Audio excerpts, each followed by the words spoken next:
Hi everybody, Dave Sullivan here for the Credit Guy TV. I'm actually up at the Michigan Mortgage Lenders Conference this year, and we're fortunate to have Credit Technologies bring in the Think Big, Work Small people, and they have agreed to do a quick little interview with me, so I'm really looking forward to that. But they've already done their presentation for the association, and I can't tell you how much fun it was to have them here live. If you're putting together a conference or a corporate retreat, there's nobody else that I could recommend in a higher manner than Brian Stevens and Frank Garay. So go ahead and take a look at this interview. Hopefully you'll find it interesting, and then if you would, post comments down below and share this with anybody who you think might want to set up a really entertaining and engaging speaker for their conference. You were both originators for a number of years, correct? Yep. How did you guys first get started working together? I was doing a video for my loan officers. I had about 50 loan officers, and they were starving to death in 2007. They were all relatively new, and I had been in the business for 20 years at that point. So I knew how to get through tough markets, and they didn't. So I was trying to find a way to teach them or coach them or motivate them to do the right thing. So your videos for the LOs? For my personal loan officers, and that was just stumbled on it. Won't get into the details about that, but stumbled on it, did it one day, felt good about it, and decided I would try to do it every day from that point on. That was July 2nd, 2007, and I had my brother helping me with those videos for about 6 months. We eventually, my company didn't make it, so we got absorbed into the corporate office. My brother had to quit, so I needed somebody else to help me with this daily video that I was doing, but was getting maybe 100 views a day, not very many. And so I went to my mortgage boss and said, man, I need somebody. Who can I get? And he said, Brian. And I said, yeah, but I hate that guy, And he goes, yeah, he doesn't like you either. Yeah. But he threw us together, and that's how we got connected in doing the video stuff. So on my end of the whole thing, I had basically ruined my business in 2007. I had a couple dollars in my pocket, so I was pretty smart at the time. Then realized once that money disappeared, I wasn't as smart as I thought I was. And so by the time 2007 rolled around and everybody's wheels were kind of falling off the wagons of their business, my business was flourishing. 2007 and 2008 were my best years doing loans ever. And so I was focused on, I was really focused on my origination business and trying to fix my problems that I had when the market started falling apart.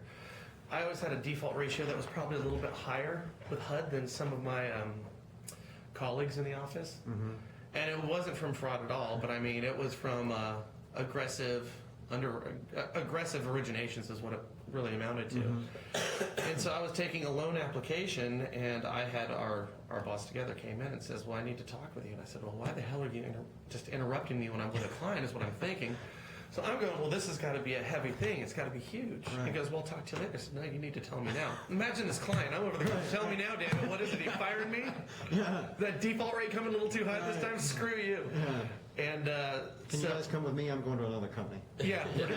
So so anyways, he takes off, and then Frank comes in and says, hey, how you doing, partner? And I thought, oh, he wants me to do that stupid video thing with Frank. Whatever. I mean, I'm not getting fired. Sure, I'll do it. Right. So neither one of us went skipping along into this relationship, but it's been a fantastic ride. And what we've learned is that we work well together in small areas. I mean, if we've had to do that, we're basically like prison cellmates. Right. When did you realize that it was going to be more geared toward the other LOs in the business than just the company? Well, I think what happened was, it was Frank's model at first, where we wanted to have a little sales nourishment, and then a little industry news in about 5 minutes. And at that point, we were sending it to our realtors and loan officers. When I jumped on, it wasn't just intended for his loan officers. It started developing into its own little voice. I don't remember when it was like, this thing's really... Oh, I can tell you when it happened. I know right now. What? It was when we were in San Diego. Oh. So we went down to San Diego for the California Association of Mortgage Brokers, I think they were at that time, convention, which was a fairly large, robust convention.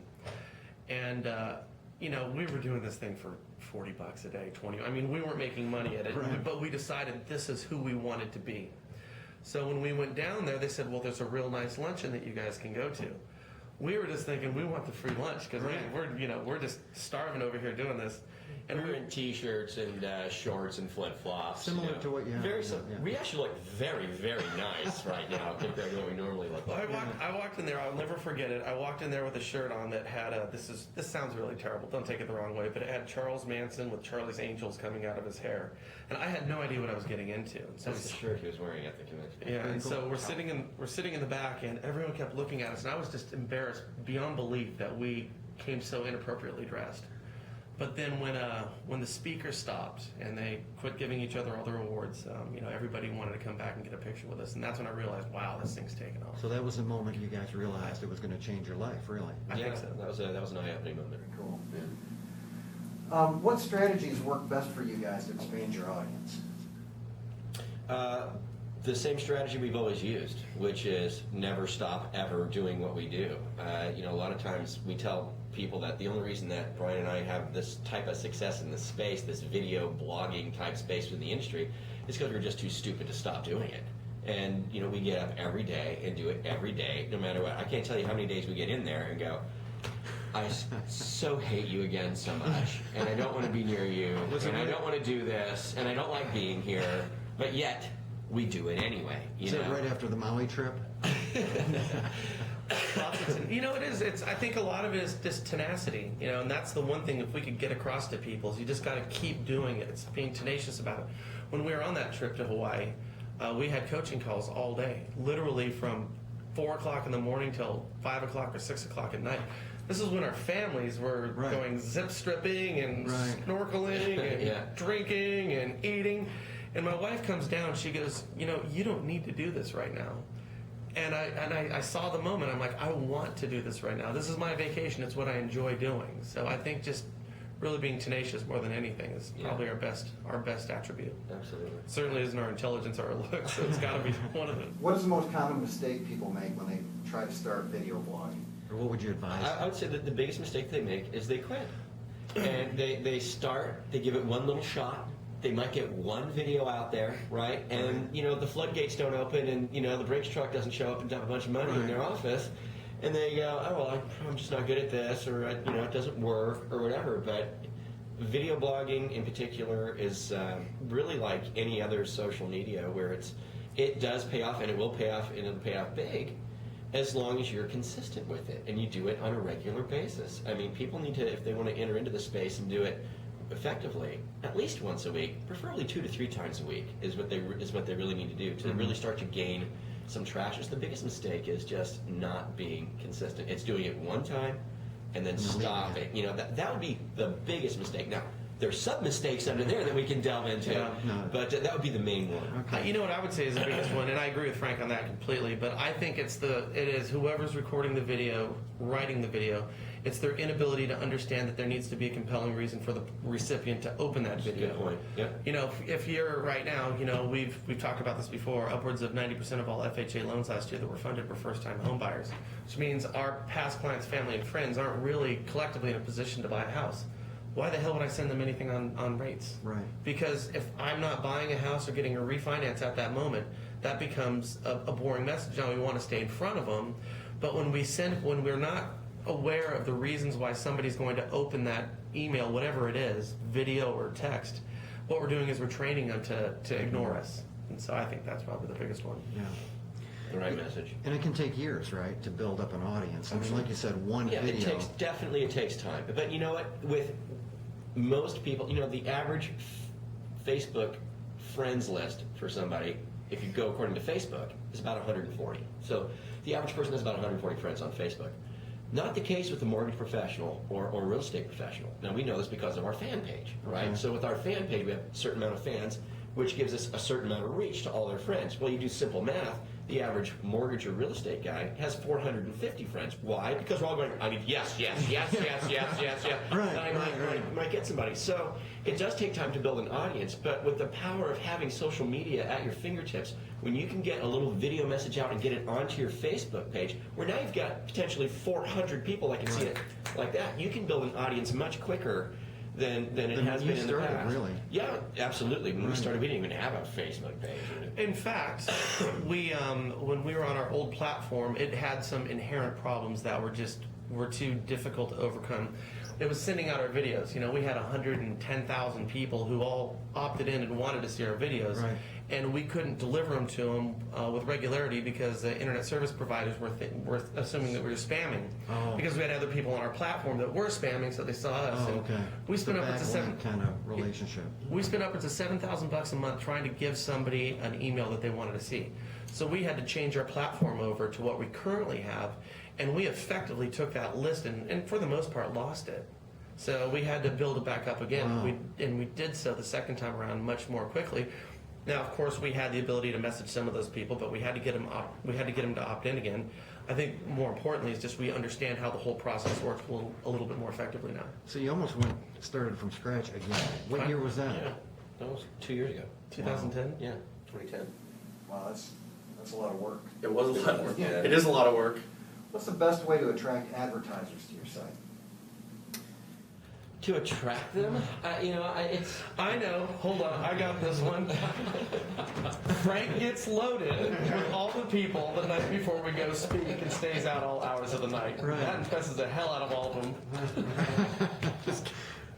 We have to say everything to goodness. us. No, that's absolutely right. I think that it's funny because the advertisers, we didn't really go looking for them. They kind of came looking for us. I mean, kind of Okay. the word of mouth gets out there that, hey man, people are watching this, people are looking at this, and then they start inquiring, what kind of views are you getting? What kind of audience do you have there? And then it comes down to trying to figure out what's that worth.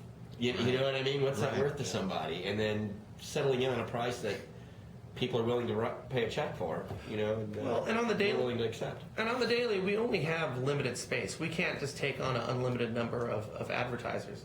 So in the past, we've been fortunate enough to where we've been able to pick and choose, messages that we thought kind of went along with what we believed. We stayed away from credit repair for the longest time because we didn't find a credit repair company that we thought reflected our values. Yeah.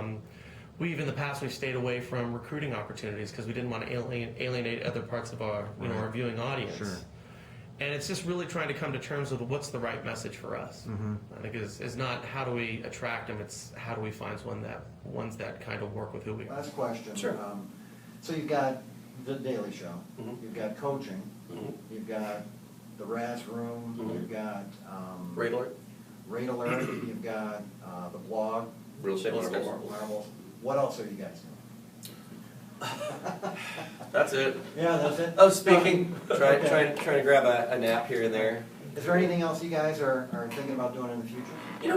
What I'd really like to see with what we're doing is focus on some of the opportunities that we have with real estate marbles. That's a big one for me because it really comes down to the questions that you're asking. Okay, what's the the biggest problems people have when they jump into it? How do they do it? Even is it Lycus? David Lycus? Yep. He was completely spot on with everything that he said up there. Right. In terms of how you look, and we do need to embrace technology because, I've said this a million times. He's figured out how to do video editing that I can club somebody over the head to try to figure out for weeks and hold their hand. He figured it out in 15 minutes, and that trend is not going to change. So Right. I'd like to see at least Real Estate Marbles take off with a little bit more direction. And I think we've worked towards that goal. Frank and I are good with writing content and doing our show, but when it comes down to direction on a larger blogging and social networking platform, we have, very much like with the Daily, we've stumbled quite a bit because it wasn't our skill set. Right. I think if the years gone on, I think we're starting to find that voice, and I'd really like to see that continue to grow. Well, thanks for coming out and speaking at the MMLA convention this year in Traverse City. It's Travers. How are you? Traverse. Yeah, Travers. Yeah, I like to say traverse. Traverse, for yeah. some reason. So thanks for coming out, guys, and we'll be watching the show. Cool. All right. I just have down here that Brian likes to cook and plan social events. Is that okay? You bet. All right, good. That's what Frank told me. Yeah. Did you really? Well, he asked what. No, it's not exactly what I said. But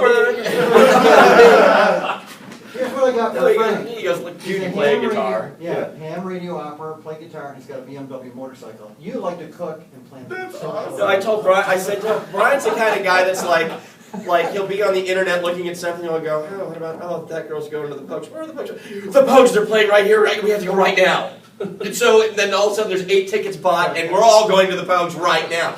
I mean, he's just extremely spontaneous and All right. always wants to do something. He's I mean, our that's who he is. ringleader. Ryan's the ringleader. Oh yeah, yeah. Great. Well, He thanks is so the much for ringleader. coming, guys. He's very persuasive. Thank you. Appreciate it. Looking forward to this.